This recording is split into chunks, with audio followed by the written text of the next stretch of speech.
इस माहौल में बैठने का मौका मिला बचपन से। मुझे याद है मैं पहली बार जब स्टेज पे आया था तो मेरी उम्र कुछ 9-10 साल की होगी, और जब मुझे माइक दिया गया तो मैंने बोला मुझे RCM 3 बहुत पसंद है। वहां से सफर शुरू हुआ। इसी माहौल में बैठते थे, ऐसे ही पापा हमें लेके जाते थे कि हमें समझ ज्यादा नहीं आता था कि क्यों लेके जा रहे हैं, कहाँ लेके जा रहे हैं।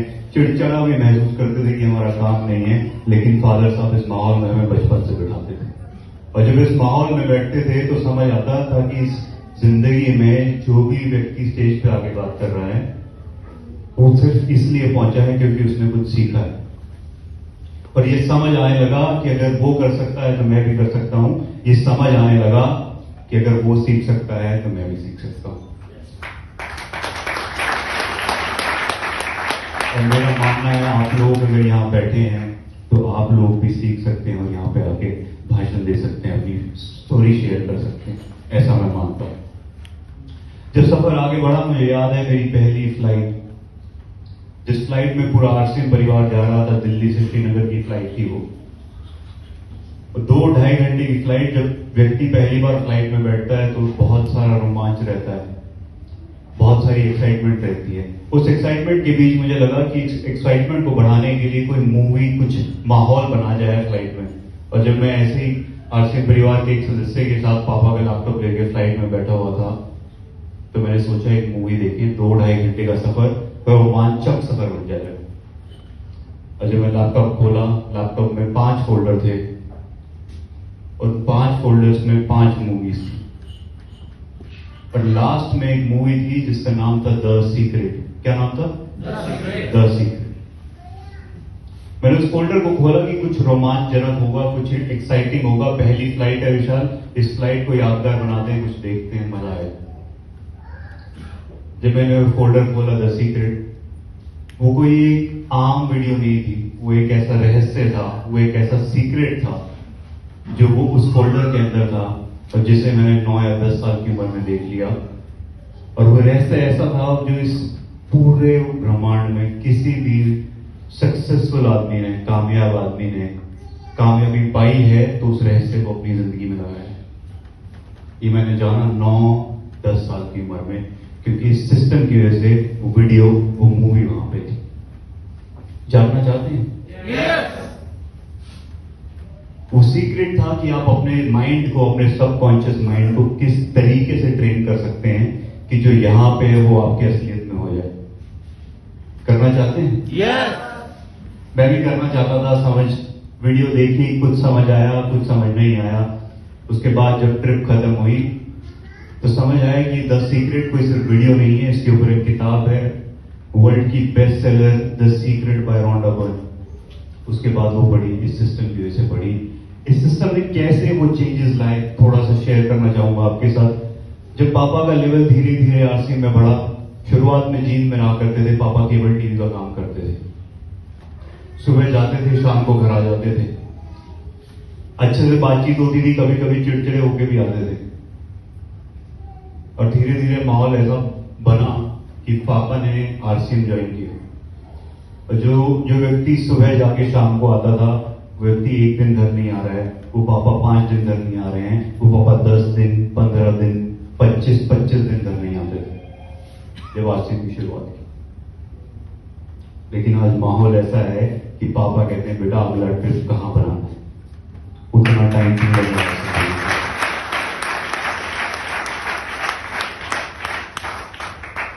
जब धीरे धीरे माहौल बढ़ा, लेवल्स बढ़े, पापा का मुकाम और ऊपर गया, तो पापा ने कहा कि बच्चों की पढ़ाई के लिए हरियाणा से दिल्ली जाया जाए। और जब हम दिल्ली गए तो सोच के तो ये गए थे, पापा ने तो सोचा था कि अच्छी पढ़ाई होगी, सब कुछ होगा। आप अगर लोग रिलेट कर पाए तो जरूर बताइएगा।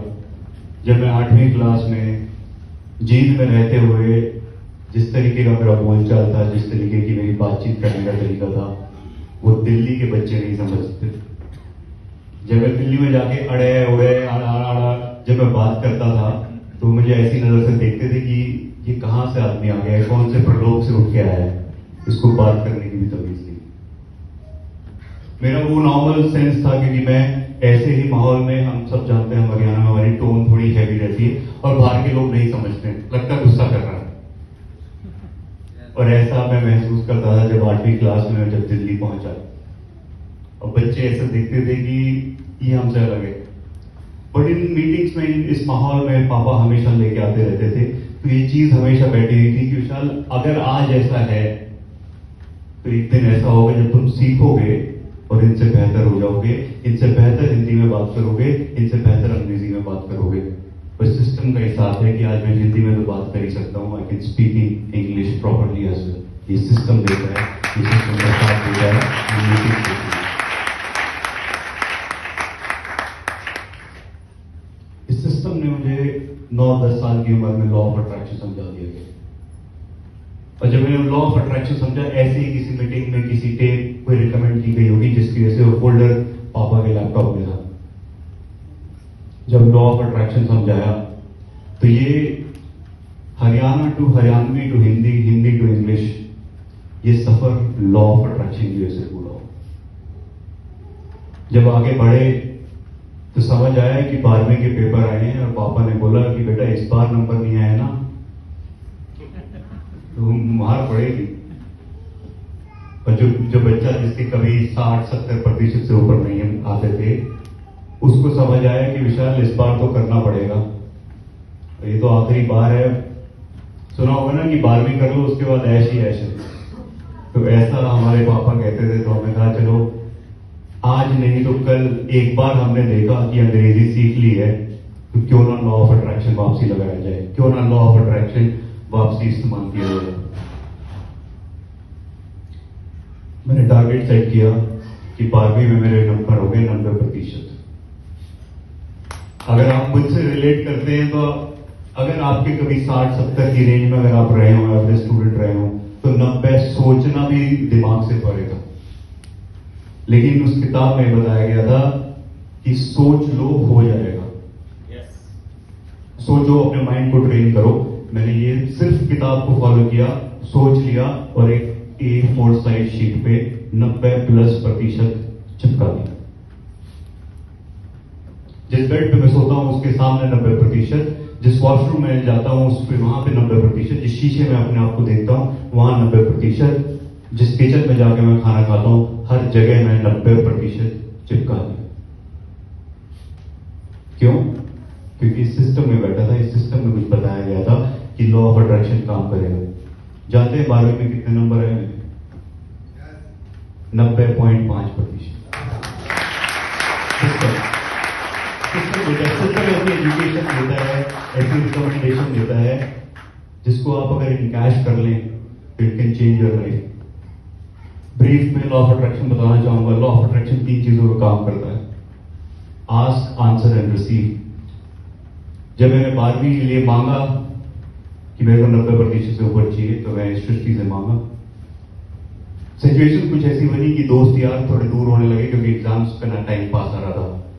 उस टाइम में मुझे अपॉर्चुनिटी मिली, मैंने उसे आंसर किया और रिसीव किया बार बार पढ़ाई करके।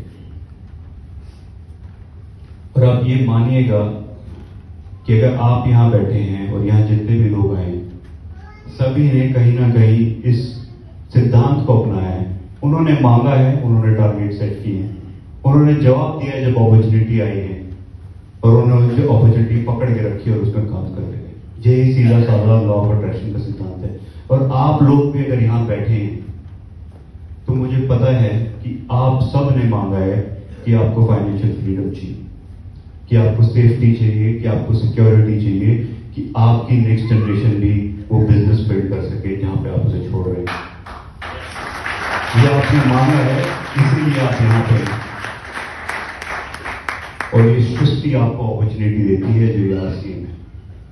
अब ये आपकी जिम्मेवारी है कि इस अपॉर्चुनिटी को आप कैसे पकड़ेंगे और पकड़ के इसके साथ चलते रहेंगे। सृष्टि चाह रही है, क्या आप चाह रहे हैं? Yes yes. एक गिटार है, ग्रैब दी अपॉर्चुनिटी। धीरे धीरे जब सफर आगे बढ़ा तो ग्रेजुएशन की बारी आई।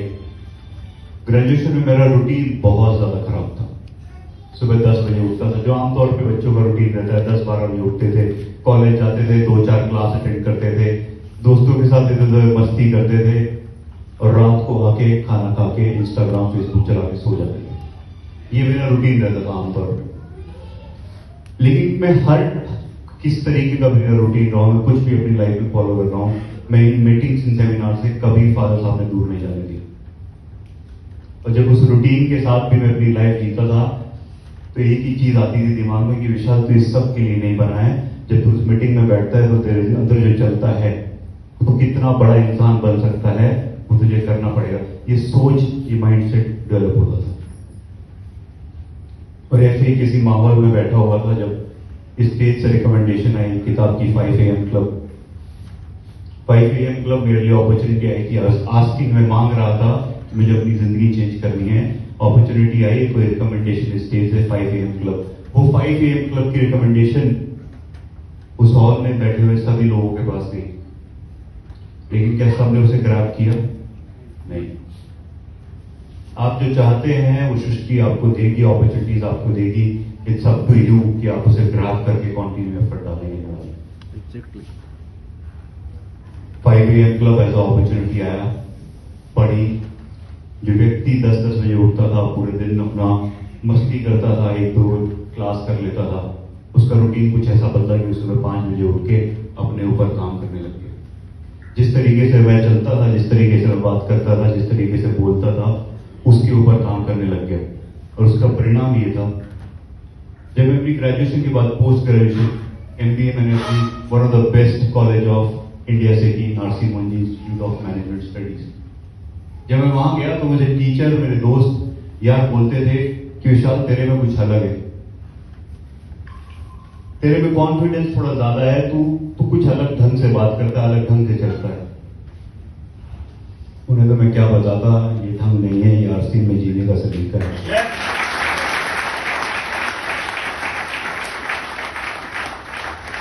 RC देता है, माहौल देता है, ये सिस्टम देता है। इस सिस्टम की वजह से आज हम दिल्ली NCR की one of the luxurious apartment में रहते हैं।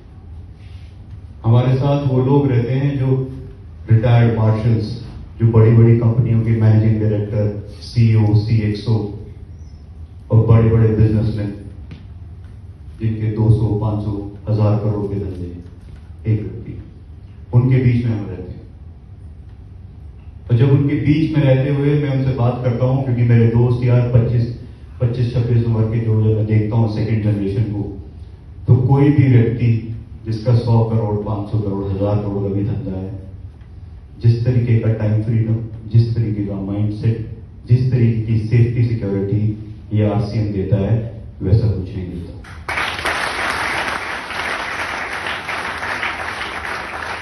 और मैं तो इस हद तक कहता हूं कि जो लाइफस्टाइल एक RCM के डायमंड की फैमिली का है, वो एक डायमंड के कारखानों वालों का भी नहीं।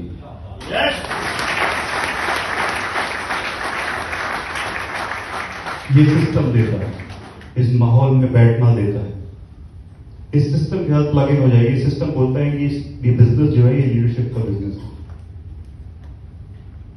जब शुरुआत में पापा हमें लेके आते थे मीटिंग पे, हमें समझ नहीं आता था, और शायद आपको भी आज नहीं समझ आता होगा कि आप अपनी फैमिली को क्यों लेके आए। पर जब धीरे धीरे माहौल बड़ा, स्ट्रगल्स भी आते थे, जब क्योंकि पापा का पाथ ऐसे नहीं था, या फिर किसी का भी सक्सेसफुल पाथ ऐसे नहीं होता, वो ऊपर नीचे ऐसे मूव करता है। तो जब लो पॉइंट्स भी आते थे, इस माहौल, इस सिस्टम के अंदर पूरी फैमिली डर चुकी थी। तो अगर कभी पापा डाउन है तो मम्मी ने अप किया, कभी हम डाउन है तो पापा ने अप किया, कभी मम्मी डाउन है तो हमने उनको अप किया। ये माहौल आपका घर चेंज करता है। मैंने कहा घर का माहौल चेंज होते हुए देखा है। मैंने देखा है कि कितनी भी कठिन परिस्थिति क्यों ना हो, मेरी माँ कभी नेगेटिव नहीं, मेरे दादा कभी नेगेटिव नहीं हुए, हम कभी नेगेटिव नहीं हुए, पापा कभी नेगेटिव नहीं हुए। ये सिस्टम, ये माहौल, ये सब देता है।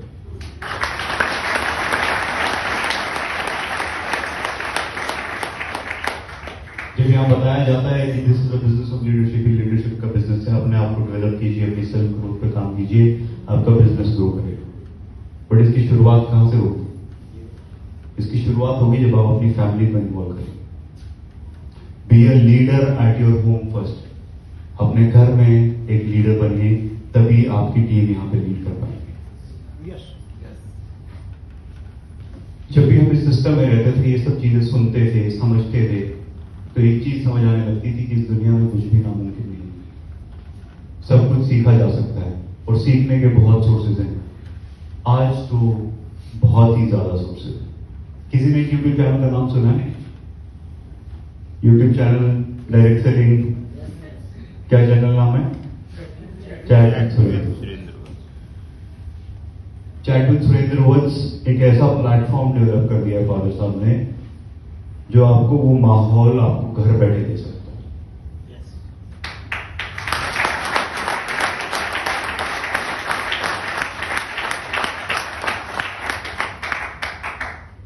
आज के टाइम पे 195 से ऊपर एपिसोड्स रिलीज हो चुके हैं और मैं तकरीबन हर एपिसोड को मैंने रॉ देखा है, जब वो शूट हो रहा था सामने।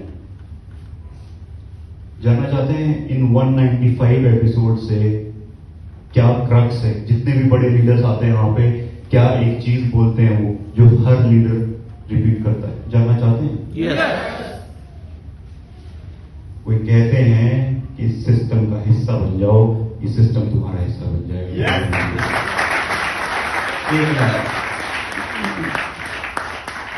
B a part of the system. अपनी फैमिली को सिस्टम में इन्वॉल्व कीजिए, क्योंकि जब आप यहां से निकलेंगे कुछ एक्साइटमेंट होगी, कुछ मोटिवेशन होगा, कुछ विजन आपका बनेगा। विजन बनता है ना मीटिंग्स में, सेमिनार्स में।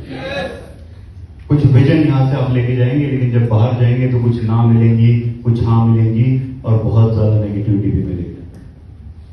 बट आपका घर should be your happy place. वहां पे जाके आपको पॉजिटिविटी मिलनी चाहिए और वो तब मिलेगी जो विजन आप यहां बैठ के देख पा रहे हैं, आपका परिवार भी वो विजन यहां बैठ के देख पा रहे हैं। मैं ऐसा इसलिए बोल रहा हूं क्योंकि आपको भी मालूम नहीं कि आपके परिवार के किस जन के दिमाग में वो कौन सी बात घर कर जाएगी जो आपके और आपके खानदान की तकदीर बदल देगी। ये माहौल वो थॉट प्रोसेस होता है। तो ये तो हुई बात आज तक की। थोड़ा इस चीज पे बात करना चाहूंगा कि इसके बाद क्या देखता हूं। पिछले 22 साल से फादर साहब ने बिजनेस में काम किया, सिस्टम के साथ लगे रहे, अप्स देखे, डाउन्स देखे, सब कुछ डेवलप किया। पिछले 22 साल में तो मेरा मानना है कि नींव जमाई गई है। क्या जमाई गई है? नींव। फादर साहब ने पिछले 22 साल में आरसे बिजनेस के साथ काम किया, सिस्टम के साथ लगे रहे, एक नींव जमा दी गई और ये हमारा काम है कि इस नींव पे एक शानदार इमारत बननी चाहिए, एक शानदार इमारत बननी चाहिए, एक शानदार इमारत बननी चाहिए। Thank you very much.